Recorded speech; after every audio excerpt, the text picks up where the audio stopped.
La folie désigne, en langage populaire, l'état d'une personne dont le discours, les actions ou le comportement ne semblent avoir aucun sens.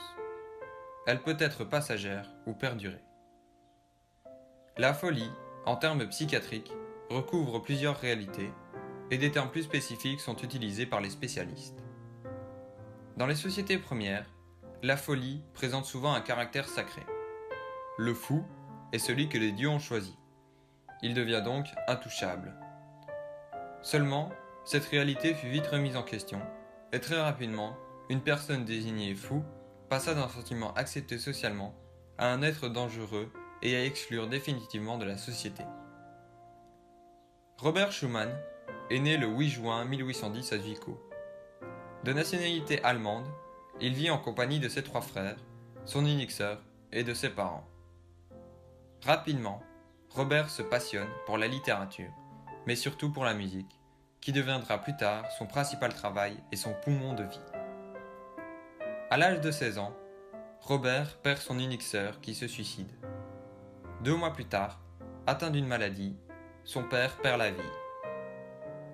Lors de son essor vers l'excellence, Robert créa une machine qui lui paralysa le médius de la main droite.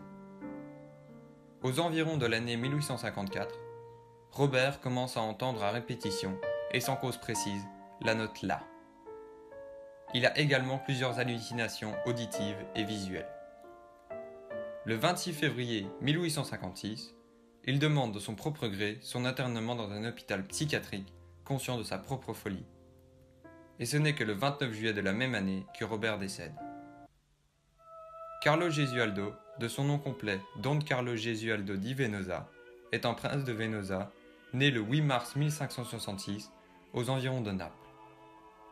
Malgré lui, il est prince di Venosa et ce titre lui procure le nom d'amateur-compositeur.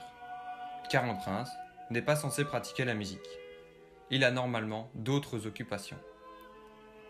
En 1586, Carlo se marie avec la princesse Maria d'Avalos. Seulement 4 ans après, Carlo Gesualdo découvre sa femme en plein adultère avec un autre homme.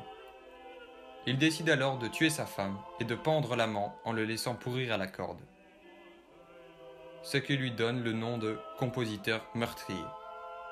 Carlo Gesualdo décède en 1613 dans des conditions suspectes.